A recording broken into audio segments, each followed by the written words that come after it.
Voltou. Voltou. Vai lá, Tati. Cadê a Tati? Olá, gente. Estamos voltando. Estamos voltando. Vai lá, Tati. Entra aí.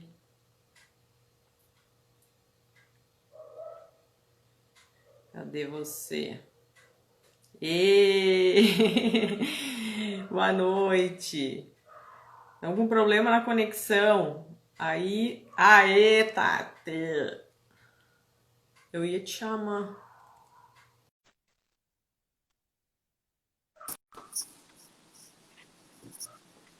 A minha tá boa, eu acho. Estão ouvindo? Sim, tô ouvindo bem Tá. agora. Começar do Agora não tá início, né? cortando. Tá. Vamos começar do zero. Vamos lá, boa noite, gente. Boa Vamos começar tudo de noite. novo. Ah, tô aqui com a Tatiana. Oi, Fabrícia. Oi, Beth. E a Tatiana vai falar um pouco sobre a Needling. E a gente já tinha começado, mas a conexão ficou ruim, caiu e... Enfim, então aí de novo. Então, a Tati vai explicar um pouquinho pra gente sobre essa técnica chamada Dry Needling, que trabalha com dores, né? E aí, Tati? Vai lá, conta pra Pessoal, nós. quem puder avisar, se tiver ruim a conexão, avisa e escreve aí embaixo, tá? Eu vou começar e qualquer coisa avisem. Então, o agulhamento a seco, ou o dry needling, ou o agulhamento intramuscular, ele é uma técnica de agulhamento direto em um ponto muscular específico. Seja ele um ponto gatilho ou uma banda de tensão muscular no músculo específico. Nesse momento que a gente injeta a agulha, a gente promove uma liberação desse ponto. Sem nenhuma substância injetável, a gente não injeta nenhum medicamento, né? E a gente consegue desativar esses pontos de tensão, essas áreas, essas bandas tensas, essas áreas de restrição, né? É uma técnica que já está regulamentada no COFITO desde 2016, mas ela existe desde 1960. Temos estudos grandes já de Janet Travel com relação ao mapeamento dos trigger points desde lá. Só que ela já tem esse conhecimento desde 1960, só que não foi difundido tão logo. E agora temos estudos e fazendo analogias já com a acupuntura, que na verdade não é acupuntura, né? O dry needling é um agulhamento a seco.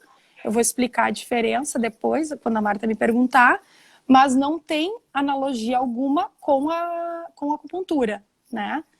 E em vários países já temos essa técnica difundida em Europa, Estados Unidos, Chile, África do Sul, mas no Brasil apenas desde 2016 que veio a se falar nisso, né? Esses trigger points que a Tati falando, é aqueles carotinhos que dá no músculo, sabe, gente? Que às vezes tu passa a mão assim, e aí ele é dolorido, assim, ele incomoda. Ali é que ela vai fazer a aplicação da agulha, né? E aí qual é que é a diferença, Tati? O dry needling é uma técnica ocidental. A acupuntura é oriental, né? Essa é a principal diferença. Foi criada lá. Isso. O dry needling se baseia no sistema neurofisiológico, enquanto a acupuntura no sistema de meridianos, questão da energia, do yin, do yang, que é toda aquela coisa da técnica oriental, né? E o dry... Tá confuso, ó. Tá cheio.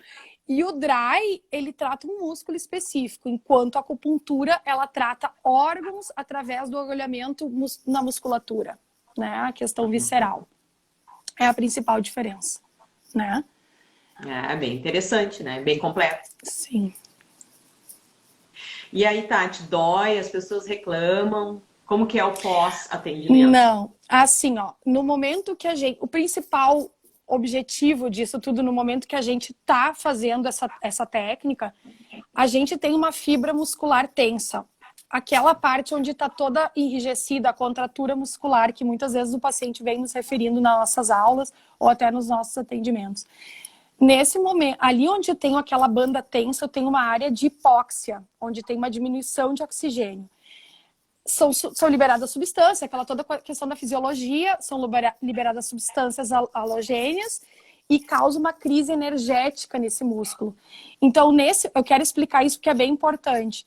Nesse momento que a gente tem essa crise energética, a gente tem mais contração de fibras musculares e mais liberação de acetilcolina. E, de novo, a gente está lá na fibra tensa e a gente fica nesse ciclo vicioso de dor. Então, no momento que a gente introduz a agulha nessa banda tensa, a gente consegue a desativação desse ponto. Vai ocorrer isso, um espasmo local. E, nesse momento, a gente reorganiza e evita sobrecarga muscular.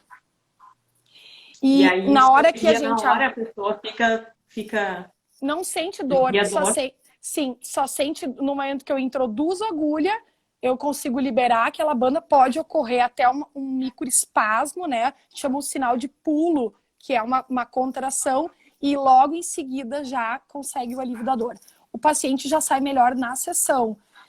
Pode ocorrer uma dor como um machucado, um roxo, um hematoma. A sensação de hematoma não vai ter hematoma naquele local que a gente aplicou. Só que é uma sensação. E mediante a isso, logo em seguida, o paciente só tende a aliviar a dor dele. Né? A gente consegue alívio imediato. Começa a reorganizar e a circulação começa a se dar numa região onde não tinha, né? Isso, sim. Aí, normalmente, quando o sangue começa a entrar e circular naquele espaço, dá essa sensação de... Exato. Parece que eu tô... parece que tá machucada. Aí tu olha, não tem nada, né? Não tem nada, O paciente não se queixa normalmente na introdução da agulha, porque é uma agulha muito fina, né? Eu tenho aqui para mostrar. Normalmente eu uso as de 30 milímetros e as de 50 para músculos mais profundos. Aqui, ó. É super... E essa parte que tu tá pegando é a parte que não entra, né? Isso aí. É a parte que não entra, senão exatamente. Ó. Tá vendo? E na verdade, sim, é fininha, tu não sente. É como uma intradérmica, né? E assim, claro que tu não tem uma resolução no primeiro momento e eu não costumo utilizar essa técnica sozinha. Eu sempre vou puxar para o meu assado, eu vou sempre levar para o Pilates, eu vou sempre conseguir uma reorganização com o Pilates também. Porque eu acho que tem tudo a ver, né? Assim como outras técnicas manuais, né? Justamente porque o músculo precisa de função, né?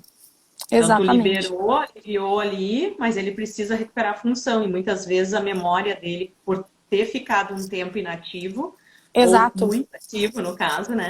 Sim. Ele fica desorganizado e ele não consegue mais ter a função de encolhe, estica, né? Ocorre uma dissinergia e a gente tem que voltar a fazer isso funcionar de novo, né? Exatamente. E isso a gente faz com atividade física. Exato. O Jones está pedindo umas costas novas, mas a gente não tem como, eu né? vi. O Rogério está dizendo que o Jones está bichado. Tá. E, Tati, quantas sessões mais ou menos as pessoas fazem? Olha, a gente costuma fazer de 2 a 3 sessões já tem uma resolução bem legal do quadro, né? E tem casos mais crônicos que dá para fazer uma vez semanal, né? Uma vez por semana, quinzenal. Eu tô conseguindo resolução, às vezes, até em quinzenal com alguns pacientes. Porque justamente... Porque eu não só utilizo ela, né? São vícios, a gente cria vícios, né? E aí tu acaba fazendo aquilo de novo e dá a contraturadinha de novo. Às vezes não chega a contraturar, às vezes só dá uma enrijecida, uma tensão, né? Não chega a ficar do jeito que estava na primeira vez, né? Não, com certeza. Não tá bem. É bem diferente, é outro momento. Na primeira vez que tu agulha e depois no segundo momento é bem diferente, com certeza. Então, mas respondendo se dói, o paciente só reclama no momento que eu cheguei na banda tensa, onde eu tenho que chegar mesmo, e daí é ali, nesse momento que eu cheguei com a agulha no ponto certo, é isso aí. E ali a agulha fica. Achei, ficou uns 2 minutos, volto, reposiciono existe uma técnica aqui, deixa eu pegar a agulha aqui, que tu faz o twist, né, no músculo, em vários pontos, em várias direções, naquela banda tensa, funciona bem legal também. Eu vou produzir uma reação inflamatória um pouco maior, né? E também existe como conectar a eletroestimulação na agulha, com o jacarezinho, né? Funciona legal também. E daí fazer a eletroestimulação direto no músculo que a gente quer. Que é diferente do nosso TNS habitual, né? Sim. É bem O João está interessante. perguntando quanto tempo é o atendimento. Não, depende, 30 minutos no máximo.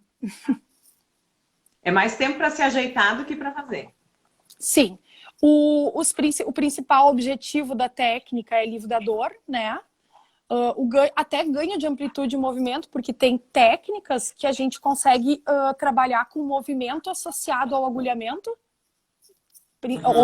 Ombro a gente consegue. Tendão de Aquiles também. E o ganho de amplitude e movimento, claro, né? E desativação desses pontos, dessas bandas de tensão, esses trigger points, né? E tem contraindicação, Tati? Tem contraindicação. Daí, das indicações, depois eu falo, mas as contraindicações relativas e absolutas, né? As absolutas, em hipótese alguma, a gente deve fazer. Então, fobia por agulha, primeiro, né? A gente não deve fazer. Áreas de linfedema, qualquer urgência médica que esteja acontecendo, estados de inconsciência e confusão mental. Essas são as absolutas, né? E as relativas, que eu costumo dizer que a gente teria que avaliar bem, porque tem algumas coisas ali que daria para fazer, se tiver o paciente medicado, se tiver, dependendo do local de onde eu vou realizar a técnica, né, em qual músculo. Sim. Então, as relativas, terapia anticoagulante, o paciente que está fazendo uso dessa terapia, de medicamentos, distúrbios vasculares, epilepsia, a alergia ao metal, isso é bem importante, e gestantes e crianças. Eu digo que, dependendo do local que eu for fazendo uma gestante, eu não acho que seja uma contraindicação absoluta, né, ou relativa, porque eu poderia estar aliviando uma tensão dela na cervical, no trapézio, daria para fazer tranquilamente, né? Até porque eletroterapia também a gente às vezes pode fazer, né? Sim, não fazendo em área gravídica. Né? E idade? A idade, tanto faz, não tem, é só essas contraindicações. Criança só pra não, criança né? mesmo. Idoso, qualquer criança idade. Não, dá, porque criança não, só criança falta, não, qualquer idade. Óbvio, idade. E daí, no momento que a gente faz, tipo, numa dor aguda, 2 a 3 dias de diferença de atendimento, né, para fazer a técnica, a gente reavalia e vê como é que tá a amplitude de movimento, e daí a gente pode, como eu digo, vou puxar pro meu assado, né, pro nosso assado, eu vou tratar tudo com pilates, porque é o que eu gosto muito, né. Mas... Porque a gente acredita, né, Tati? Sim, porque a gente consegue, né, fazer coisas porque essas técnicas todas que a gente lança a mão, que a gente inclusive lança a mão durante as aulas, né, Tati? Sim. Acontece de chegar alunos e eles não estão bem, e a gente lança a mão de algumas técnicas, como eletroterapia, como uma terapia manual, como o dry needling, como banda neuromuscular, isso aí eu uso muito também. Então, a gente usa justamente para a pessoa ficar apta para fazer atividade física, que é o que recupera realmente. Essas técnicas a gente só usa para ajudar na reorganização, né? Exatamente. A gente recupera a função durante a aula de pilates ou durante uma atividade física bem realizada, porque não tem muito como tu recuperar a função se tu não movimenta. O músculo foi feito para movimentar.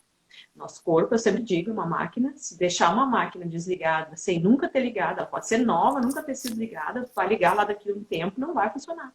Se vocês ficarem sentados um tempo, na hora de levantar, vai sentir. Quanto mais tempo ficar sentado, mais vai sentir na hora de levantar. Então, né, isso é para tudo, mas às vezes as pessoas não se dão conta disso. Né? E agora a gente vê também que há um deslumbre com várias técnicas, com coisas modernas, só que a gente vê uma deficiência de profissionais que não estão conseguindo linkar essas técnicas naquele raciocínio do paciente, que o paciente está raciocinando, raciocínio clínico com o paciente. Então, não adianta tu ter 300 técnicas e não saber usá-las, né, na patologia do paciente. Então, eu acho que a gente... Inclusive, se deixando levar pela ansiedade do paciente de chegar, né? O paciente chega com dor. Sim. Quem tem dor tem pressa. A pessoa quer ficar livre da dor o quanto antes. Só que nem sempre é tão simples assim. Porque às vezes a dor tá lá na lombar, mas a causa da dor tá lá no pé.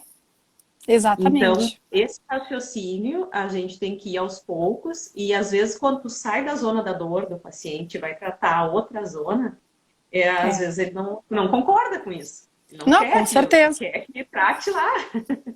Exatamente. Tem que fazer explicação e explicar, é lógico, né? Para o paciente, então, qual é o teu raciocínio, né? Mas nem sempre é fácil. Nem sempre é fácil. Não é fácil. É uma luta diária. Mas é isso aí. Olha, gente, eu gostei muito da participação de vocês. Alguns comentários a gente conseguiu ler, alguns a gente viu só passar. Eu só queria finalizar. Dúvida, pode perguntar. Vocês coloquem alguma dúvida e a Tati responde. Ela está aqui ainda, gente. Vocês podem... eu só queria finalizar que... Só queria finalizar que é uma técnica minimamente invasiva. Eu gosto muito de usar isso porque os meus pacientes, muitos não gostam nem de tomar medicamento, né? Por qualquer dor. Então, ela é minimamente invasiva, de baixo custo e de alta resolutividade. De alta resolução. É isso aí. Tá? Então, é uma técnica que diminui a atividade elétrica da fibra muscular. Então, a gente vai conseguir resolver bem logo o problema. E através dessa técnica a gente destrói o mecanismo de dor miofascial, né? É extremamente importante. Que é uma dor muito... E o que eu consigo... eu consigo usar hoje o Dry Needling com o Pilates, eu consigo resolução de 80% das dores dos meus pacientes. Normalmente eu consigo isso. É isso aí. Então, foi um prazer, Tati. Muito obrigada pelo convite. Fiquei muito contente, apesar de nós ter tido um probleminha no começo ali, né? Não faz mal. Mas faz parte, né? Sim. Eu acho que deu bem certo. Eu espero que as pessoas tenham esclarecido algumas dúvidas. Se não tiver esclarecido, esse vídeo vai ficar no IGVT. Se vocês quiserem, pode deixar no comentário lá, às vezes encaminha para alguém assistir, alguém está com dor, alguém não quer conhecer uma técnica diferente, ou apenas para conhecer o nosso trabalho. A próxima é segunda-feira, Jones. Segunda-feira sempre tem live. Live na segunda, mas é de primeira. Tá bom? Muito obrigada, Tati, por aceitar o convite. Obrigada. Essa é uma técnica que a Tati faz para os alunos de Pilates e faz também para os pacientes que, assim, quiserem fazer o tratamento, experimentar, estão com dor, estão com aqueles carocinhos no músculo, vai lá que a Tati faz em vocês. Tá bom, gente? Muito obrigada, Tati. Então, valeu. Até a próxima. Muito obrigada. Beijão. Valeu. Beijo. Boa noite, gente. Boa noite.